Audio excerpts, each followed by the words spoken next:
dernière occupante, Cécile Vézina, a vendu la maison à des promoteurs immobiliers en 1979. Jusqu'à la vente de la maison, les 7 générations de la famille Vézina qui sont succédées dans la maison Vézina n'ont occupé que le rez-de-chaussée. L'étage était réservé à l'entreposage, essentiellement l'entreposage du grain, d'où l'appellation du grenier. Les premiers habitants de la maison Vézina où on se trouve sont les fils de François, à savoir Nicolas et Pierre, qui ont vécu simultanément ici avec leur famille. Ils ont eu respectivement 14 et 18 enfants, donc on peut penser qu'il y a une vingtaine de personnes qui vivaient simultanément dans la maison où on se trouve actuellement. La maison Vézina a été agrandie entre 1730 et 1758. À cette occasion, on a déplacé la cheminée vers le centre de la maison pour assurer un meilleur confort aux habitants de la maison. Pour des raisons pratiques, on a aussi à ce moment-là déplacé la laiterie vers le coin nord-ouest de la maison. La maison avait été lambrissée à l'intérieur avec des planches pour un meilleur confort des habitants, de telle sorte que lors du curetage de la maison pour la restauration de la maçonnerie, on a trouvé derrière les planches en question une armoire encastrée que les dernières générations d'habitants de la maison n'avaient jamais vue.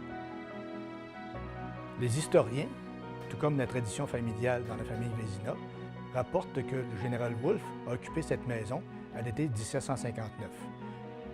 Il faut se rappeler que le général Wolfe était un homme de santé très fragile, donc il avait avantage à occuper une maison confortable pendant que ces hommes occupaient des tentes tout autour de la maison dans ce qui s'est avéré le camp Montmorency, face aux troupes françaises qui étaient situées sur l'autre rive de la rivière Montmorency. Le général Wolfe a abandonné ce campement pour attaquer Québec le 13 septembre 1759. Dans le parc des Chutes Montmorency, il y a un sentier qui s'appelle le sentier du 31 juillet. Ce sentier rappelle la bataille du 31 juillet 1759 que les troupes anglaises ont perdue aux mains des troupes françaises. C'est suite à cette défaite que les Anglais ont décidé d'éliminer, de détruire les maisons, d'incendier les maisons de la côte de Beaupré, de même que celle de la côte du Sud. La tradition raconte que la maison Vézina, où habitait Wolfe, est la seule qui n'ait pas été incendiée à ce moment-là.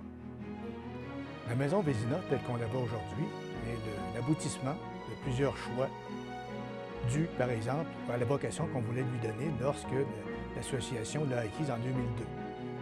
La maison recèle plusieurs vestiges originaux et aussi plusieurs équipements qui ont été restaurés en respect des chartes internationales sur la restauration. C'est donc un vestige de maison traditionnelle du 18e siècle, un vestige de la présence de Wolfe lors de la bataille de 1759 et aussi un vestige de la vie rurale traditionnelle au Canada français. Actuellement, c'est la municipalité de Bois-Châtel qui est devenue propriétaire de la maison et qui en assurera la conservation et la pérennité pour les générations à venir.